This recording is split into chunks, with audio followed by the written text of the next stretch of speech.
गौतम बुद्ध की शिक्षाप्रद कहानी। दोस्तों, एक बार गौतम बुद्ध अपने भिक्षुओं के साथ एक वृक्ष के नीचे बैठ विश्राम कर रहे थे। उस वृक्ष की छांव में बुद्ध अपने भिक्षुओं की जिज्ञासा दूर कर रहे थे। बुद्ध के सभी भिक्षु एक एक करके उनसे प्रश्न पूछ रहे थे और गौतम बुद्ध उनके प्रश्नों के उत्तर दे रहे थे। बुद्ध के उन भिक्षु में कुछ भिक्षु ऐसे भी थे जो कुछ समय पहले ही संघ से जुड़े हुए थे, जिसके कारण अभी उनके भीतर वह समझ पैदा नहीं हुई थी जो गौतम बुद्ध के प्रवचनों को समझ सकें। गर्मियों का समय था, सूरज अपने चरम पर था और चारों तरफ धूप ही धूप थी। लेकिन उस वृक्ष के कारण बुद्ध और उनके सभी भिक्षु आराम से छांव में बैठे हुए थे। इतने में ही गौतम बुद्ध के एक भिक्षु की नजर एक बूढ़े व्यक्ति पर पड़ती है जो उस वृक्ष के पास से ही गुजर रहा था।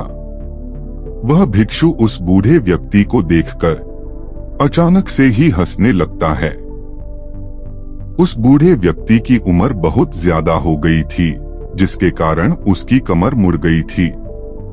उस बूढ़े व्यक्ति के हाथ में एक डंडा था, जिसका सहारा लेकर वो बूढ़ा व्यक्ति अपनी मंजिल तक पहुंचने का प्रयास कर रहा था। उस बूढ़े व्यक्ति का शरीर केवल हड्डियों का ढांचा मात्र था। अपने भिक्षु को हंसते हुए देख बुद्ध उससे कहते हैं कि मेरे प्रिय भिक्षुओं, कृपा कर हंसो मत, क्योंकि जिस व्यक्ति को देखकर तुम अभी हंस रहे हो वो कोई साधारण व्यक्ति नहीं है, बल्कि वह व्यक्ति इसी क्षण तुम्हारे जीवन को रूपांतरित करने की क्षमता रखता है।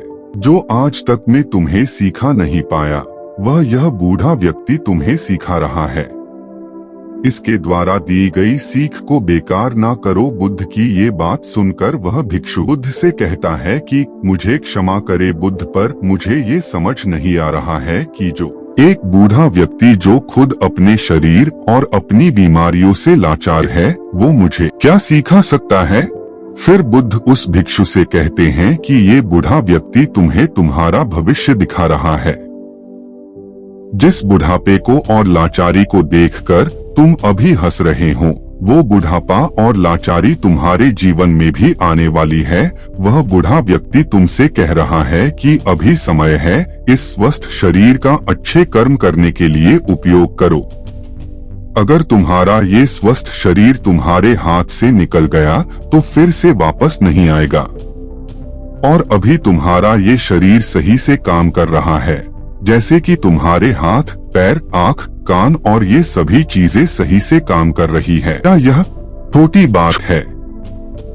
और क्या तुम इसे मामूली सी बात समझ रहे हो? यह घटना कोई साधारण घटना नहीं थी जो अभी तुम्हारे साथ घटी, और ये घटना तुम्हारे जीवन को बदलने की क्षमता रखती है।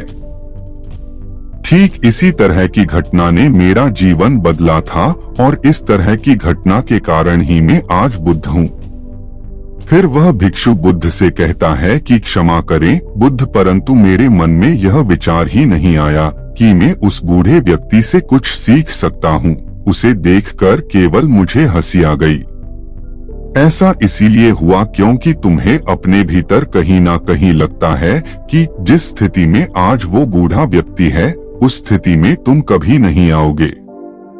जिस बुढ़ापे का और लाचारी का सामना आज वो बूढ़ा व्यक्ति कर रहा है, तुम्हें लगता है कि उसका सामना तुम कभी नहीं करोगे, इसीलिए तुम उस बूढ़े व्यक्ति को देखकर हंस पाए।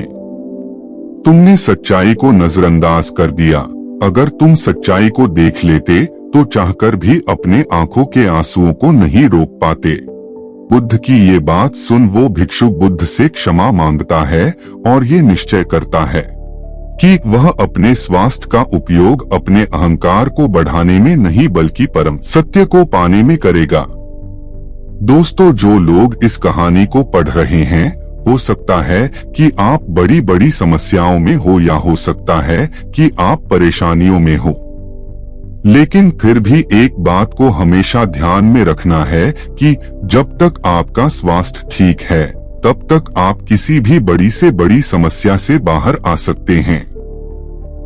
दोस्तों, इसीलिए बुद्ध ने कहा है कि हमारा स्वास्थ्य हमारा सबसे बड़ा उपहार है जो हमें इस सृष्टि से मिला हुआ है, इसीलिए इसका उपयोग सही से करें। दोस्तों, आपको यह गौतम बुद्ध की शिक्षाप्रद कहानी कैसी लगी, कृपया हमें नीचे कमेंट बॉक्स में कमेंट करके जरूर बताएं।